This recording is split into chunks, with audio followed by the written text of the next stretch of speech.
வணக்கம். நான் வாழ்வியல் மருத்துவர் உமா வெங்கடாச்சலம் சென்னையிலிருந்து பேசுகிறேன். இன்றைக்கி நம்ம பார்க்க போகிற சப்ஜெக்ட் பகல் தூக்கம். பகல் தூக்கம் தூங்கலாமா, அப்படியா இருந்தால் யார் தூங்கலாம், எவ்வளோ நேரம் தூங்கலாம் அப்படிங்கிறத பற்றி தான் இன்றைக்கி பார்க்க போகிறோம். இது சொல்கிறதுக்கு முன்னாடி நான் உங்ககிட்ட சொல்லணும்னு நினைக்கிற விஷயம் சமீபத்தில் எல்லோரும் கொஞ்சம் ஃபோன் எடுக்கலை அப்படிலாம் சொல்லியிருந்தீங்க. இப்போ நான் அப்பாயின்மெண்ட் கொடுத்து தான் பார்க்குறேன். அப்பாயின்மெண்ட் கொடுக்கறது நான் பார்க்குற நாள் என்னன்னாக்கா, ட்ரீட்மெண்ட் பார்க்குற time and day Monday to Thursday பார்க்குறேன். சாயங்காலம் 3லேருந்து 6 மணி வரைக்கும். வெள்ளிக்கிழமையும் ஞாயிற்றுக்கிழமையும் leave. So Monday to Thursday and Saturday. So வாரத்தில் 5 நாள் பார்க்குறேன். மத்தியானம் 3 மணிலேருந்து சாயங்காலம் 6-6:30 மணியோடு க்ளோஸ் பண்ணுற மாதிரி பார்க்குறேன். 1 ஹவரில் ஒருத்தருக்கு 10 நிமிஷம் கொடுத்து பார்க்கறதுனால 1 ஹவரில் 6 பேர் பார்க்கலாம். ஸோ உங்களுக்கே தெரியும், 3 மணி நேரத்தில் 18 பேர் பார்க்கலாம். 18 to 20 people அப்பாயின்மெண்ட் 1 டேக்கு ஃபிக்ஸ் பண்ணுறோம். அதுதான் பார்க்குறோம். ஒரு 10 நாளைக்கு முன்னாடி ஃபிக்ஸ் பண்ணிட்டீங்கன்னா கொஞ்சம் நல்லாயிருக்கும். ஸோ இப்போ சப்ஜெக்ட்குள்ளே வரேன். பகல் தூக்கம் அப்படிங்கிறது எதனால் வருதுன்னா, உடல் சோர்வடைஞ்சு விட்டது, அதனால வருது அப்படிங்கிறது ஒரு விஷயம். இன்னொரு விஷயம், ஏற்கனவே அந்த தூக்கத்தை பற்றி பேசுகிற போதும் சரி, மற்ற வீடியோலையும் சொல்லியிருக்கேன்.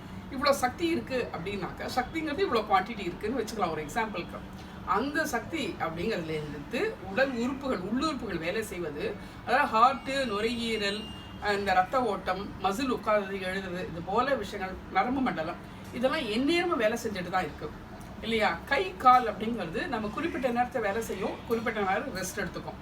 ஸோ இந்த வெளி உறுப்புகள் வேலை செய்வதற்கும் உள்ளுறுப்புகள் வேலை செய்யறதுக்கும் இதே சக்தி தான். இதுக்கும் அதான் சக்தி வேலை செய்யுது, அதுக்கும் சக்தி. மைண்டு வெளியில் போய் வேலை செய்கிறது, எக்கச்சக்கமாக கவலைப்படுறதோ, இல்லைன்னா ஏதாவது பிளான் பண்ணுறதோ, இல்லை முன்னியும் பின்னியமாக ஓடிட்டுருக்கோம் அப்படிங்கிறதுக்கும் சக்தி தேவைப்படுறது. ஸோ இதை தவிர உடல் வியாதி விடுகிறது அப்படின்னாக்க, கண்டிப்பாக தூக்கம் ஒரு மிகப்பெரிய ஹீலிங் மெத்தடு. ஸோ பகலில் தூங்குறாங்கன்னா என்ன அர்த்தம்? அவங்களுக்கு சக்தி குறைபாடு இருக்குது, அவங்களுக்கு உள்ளுறுப்பு வேலை செய்கிறத நிறுத்த முடியாது, வெளி உறுப்பும் மைண்டும் வேலை செய்கிறத குறைச்சிக்கலாம். அப்படி சேமிக்கப்படும் சக்தியை உடல் வியாதியை குணப்படுத்துவதற்காக உடல் தானே டிசைன் பண்ணியிருக்கு. உடல் அப்படி டிசைன் பண்ணிட்டு அங்கேருந்து சேமிக்கப்பட்ட சக்தியை எடுத்து, அதாவது mind is at rest when we are sleeping. External இந்த கையாட்டம் அதெல்லாம் இல்லை அப்படிங்கிறதுனால, நடையோ கை காலை வச்சு வேலை செய்யறதோ இல்லாத, பேச்சு இதெல்லாம் இல்லாததுனால பேச்சுன்னு நிறைய எனர்ஜி போடுது. ஸோ அதில் சேமிக்கப்படுற சக்தியை எடுத்து உடல் தன் வியாதியை குணப்படுத்திக்கிறது. ஸோ அதனால் வியாதி உற்றவர்கள் அதிகமாக தூங்குவாங்க. குழந்தைங்க பகலில் தூங்கும், வளர்கிற குழந்தைங்க. ஏன்னா வளர்ச்சிக்கு இது தேவையாக இருக்குது, சக்தி எடுத்து வளர்ச்சிக்கு உபயோகப்படுத்த போகிறது. அதனால குழந்தைங்க, சின்ன குழந்தைங்க, பிறந்த குழந்தைங்களாம் பகலில் தூங்குவாங்க ஒரு குறிப்பிட்ட காலம் வரைக்கும். அப்புறம் அது மாறிடும். அதே மாதிரி வயசானவங்க பகலில் தூங்குவாங்க.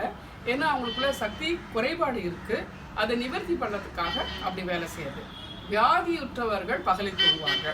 ஒன்றுமே இல்லை, நம்ம அடிக்கடி கமெண்ட்லலாம் போடுறாங்க, ஒருத்தங்க என்கிட்ட ட்ரீட்மெண்ட் எடுத்துக்கிறவங்களாம் ரொம்ப க்ளோஸாக ஃபேமிலியில் ஒரு 15 வருஷத்துக்கு மேலே தெரிஞ்சவங்க. அவங்க டயபெட்டிக் வந்தவுடனே 40 இயர்ஸ்க்கு முன்னாடியே டயபெட்டிஸ் வந்துடுச்சு. டயபெட்டிஸ் 1 மாதமாக இன்னும் மருந்து எடுத்தாங்க. அவங்களுக்கு ஐயோ இதெல்லாம் வேண்டாம், இது அப்புறம் ஆயுசு முழுக்க எடுத்து சொல்லுவாங்க அப்படின்னு சொல்லிட்டு ட்ரீட்மெண்ட் வந்துட்டாங்க. அப்போ நான் அவங்க ஜாயிண்ட் ஃபேமிலி, அதனால் எப்போவுமே வேலைகள் அதிகமாக இருக்கும்.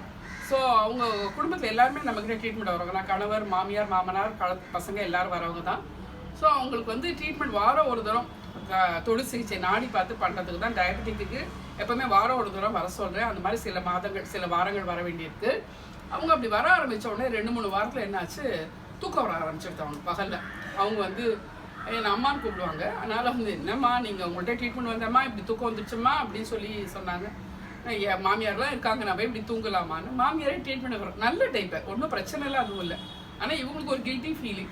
அதனால் நானே அவங்களுக்கு ஃபோன் பண்ணி, இந்த மாதிரி தூங்குவாங்க, அது உடம்பு தானே ஹீல் பண்ணிக்கிறது, ஹீல் பண்ண சக்தியை வச்சு அது அந்த டயபெட்டிக் பிரச்சனைலாம் தீர்த்துரும், அதனால தான் தூங்குறாங்க. சில வாரங்கள் அப்படி இருக்கும், அப்புறம் சரியாயிடுவாங்கன்னு சொன்னேன். அவங்க கிட்டத்தட்ட 20 நாள் பகலில் தூங்கினாங்க. அதாவது ஒரு 11 மணிக்கெலாம் அவங்களுக்கு தூக்கம் வந்தது. காலையில் அவங்க 4 மணிக்கு எழுந்துக்கிறாங்க. ஒரு 11 மணிக்கு தூங்கி ஒரு 1 மணிக்கு எழுந்து திரும்ப வேலை செஞ்சாங்க. அதுக்கே அவங்க கில்ட்டியாக ஃபீல் பண்ணிட்டு இருந்தாங்க. அந்த மாதிரி ஒரு கிட்டத்தட்ட 3 வாரம் அப்படி இருந்தது. அதுக்கப்புறம் நார்மல் ஆகிட்டாங்க.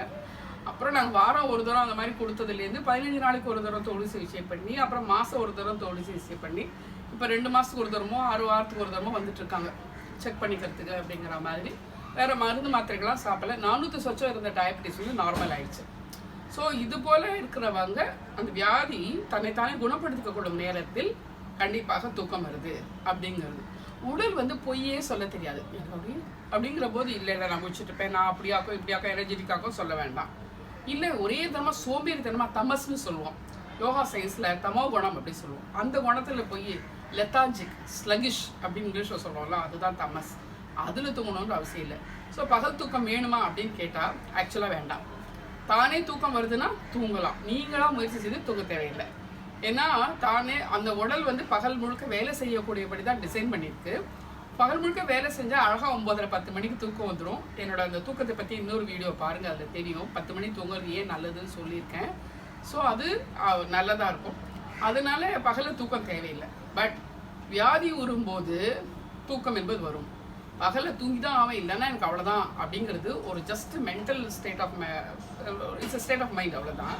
அது நீங்கள் மாற்றிக்க முடியும். இல்லை அதிகமான பிரச்சனை, அதுக்கு மாத்திரை சாப்பிட்றேன், இதுக்கு மாத்திரை சாப்பிட்றேன், இதுக்கு மாத்திரை சாப்பிட்றேன், அதுக்கு மாத்திரை சாப்பிட்றேன்னு ஒரு பெரிய லிஸ்ட்டு.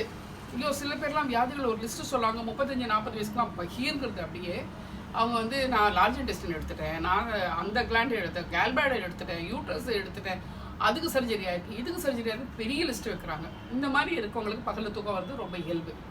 ஸோ பகல் தூக்கம் பொதுவில் வேண்டாம். உங்களுக்கு ஒரு சும்மா ஒரு ஜாலிக்கு அது பழக்கம் வச்சுருந்தீங்களா, அதை மாற்றிக்க பாருங்கள்.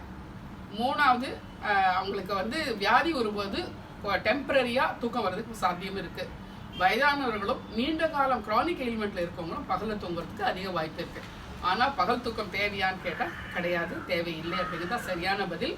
அதனால் நீங்களே உங்களை பார்த்து திருத்திக்காங்க. மீண்டும் ஒரு முறை வேறு ஒரு வீடியோவில் சந்திக்கிறேன். அது வரைக்கும் என்னுடைய கான்டாக்ட் நம்பர் அப்படிங்கிறது 9841025531. உங்கள் நம்பர் கிடைக்கலன்னு சில பேர் போடுறீங்க. ஆனால் சில பேர் நம்பர் ஃபோன் பண்ணி அப்பாயின்மெண்ட் வாங்கிட்டு தான் இருக்காங்க.